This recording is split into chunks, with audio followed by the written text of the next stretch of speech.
नमस्कार दोस्तों। पश्चिम बंगाल में 27 तारीख को 5 जिलों की 30 विधानसभा सीटों की चुनाव हुए हैं।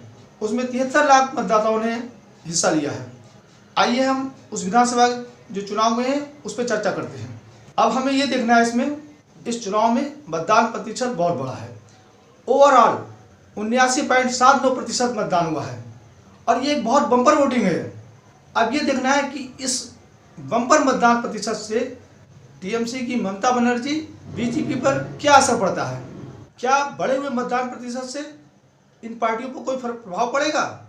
इस बढ़े हुए मतदान प्रतिशत से तो बीजेपी की बातें खिल गई हैं। बीजेपी ये मान रही है कि ममता बनर्जी के अत्याचार से तंग आकर हिंदू समुदाय ने एक होकर हमारे फेवर में मतदान दिया है और इस बार तो वो उनको पूरा उम्मीद है इस बार पश्चिम बंगाल में बीजेपी की सरकार ही आएगी।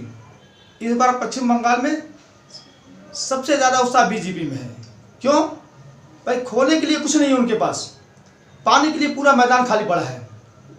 और दूसरा उत्साह इसलिए भी है कि पिछले 2016 के जो लोकसभा चुनाव में 42 में से 18 सीटें इन्होंने जीती थी और उसी को आधार बनाकर इनकी उत्साह बढ़ रहा है। अमित शाह जी ने तो ये 30 सीटों के चुनाव हुए हैं उसमें 26 सीटों पर जीत का दावा कर रहे हैं। उनको पूरा विश्वास है कि हम 26 सीटें जीत कर आएंगे और बंगाल में अपनी सरकार बनाएंगे। इस बम्पर मतदान ने तो ममता दीदी के होश उड़ा दिए हैं। उनको तो अपना जनाधिकार हिलता हुआ दिखाई दे रहा है, बिल्कुल खिसक रहा है, ऐसा लग रहा है। भाई लोकतंत्र में अगर मतदान प्रतिशत बढ़ता है तो इसका सीधा मतलब होता है कि एंटी इनकम्बेंसी हो रही है, यानी सरकार के खिलाफ लोग जा रहे हैं। लोग सरकार के खिलाफ अपना गुस्सा जाहिर करने के लिए मतदान कर रहे हैं। लेकिन एक बात है, पश्चिम बंगाल में ये फार्मूला फिट नहीं बैठ रहा है। अगर पुराने आंकड़े देखे जाएं तो पश्चिम बंगाल में ही फिट नहीं बैठ रहा है। देखते हैं, पुराना आंकड़ा देखते हैं। अब देखिए 2001 में 75% वोटिंग हुई थी तो लेफ्ट की सरकार बनी थी। अब 2006 में जब दोबारा चुनाव हुए तो 82% वोटिंग हुई, यानी और लेफ्ट की सरकार बनी, यानी एंटी इनकम्बेंसी काम नहीं किया। अब यही हाल ममता जी के साथ हुआ है। 2011 के विधानसभा चुनाव में 84% यानी 84% मतदान हुआ तो ममता की सरकार बनी। अब यही 2016 में 83% के लगभग मतदान हुआ तब भी ममता की सरकार बनी, यानी एंटी इनकम्बेंसी का काम नहीं हुआ। इस बढ़ते हुए मतदान प्रतिशत ने तो ममता जी के होश हवास खो दिए हैं। और आरोप देखिए आप, प्रधानमंत्री मोदी जी पर ये आरोप लगा रही हैं कि उनका स्क्रू ढीला हो गया है। क्या ये लोकतंत्र की सही भाषा है? क्या ये लोकतंत्र की एक मर्यादित भाषा है? इधर मेदिनीपुर में शुभेंदु अधिकारी के भाई पर हमला हुआ। सभी को मालूम है, पूछने की जरूरत नहीं है, न कहने की जरूरत है कि हमला किसने किया होगा, किसने करवाया होगा।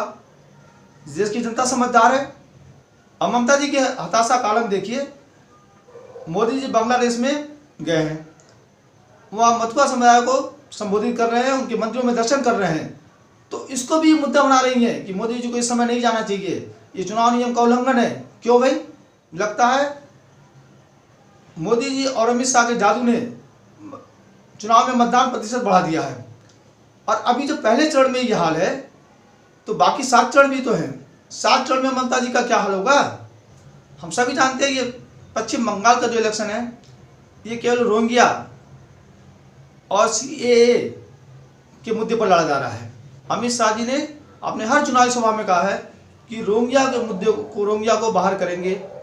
जो भी रोहिंग्या अवैध हैं उनको बाहर किया जाएगा, उसके साथ उस पर कोई समझौता नहीं होगा। उन्होंने बल्कि रोहिंग्या मुद्दे को अपने चुनाव में सबसे बड़ी प्रायोरिटी दी है। अब दूसरी तरफ यही रोहिंग्या ममता बनर्जी का वोट बैंक है। इतने वर्षों में वहाँ रोहिंग्या के आधार कार्ड, राशन कार्ड बन गए हैं और ये बिना किसी सरकारी मशीनरी के, बिना किसी सरकारी सहयोग के असंभव है। और ममता जी तो बिल्कुल रोहिंग्या के समर्थन में बिल्कुल ढाल बनकर खड़ी हुई हैं, उनके बचाव में। उन्हें मालूम है कि यही मेरा वोट बैंक है। इन्हीं रोहिंग्याओं के बलबूते ममता जी तीसरी बार सरकार बनाने का सपना देख रही हैं। अब दूसरी तरफ ममता जी की ये तुष्टिकरण नीति से आहत होकर हिंदू समुदाय केवल जो है मोदी जी की तरफ देख रहा है, अब बीजेपी की तरफ देख रहा है, उसमें अपनी आशा की किरण दिखाई दे रही है बीजेपी में। अब देखिए 2 मई तक तो इंतजार करना ही पड़ेगा, देखते हैं किसकी सरकार बनती है। क्या ममता जी इसी रोहिंग्या के मुद्दे पर वापसी होगी या बीजेपी बंगाल में पहली बार सरकार बनाएगी? अब देखना है दोस्तों क्या होता है। जय हिंद।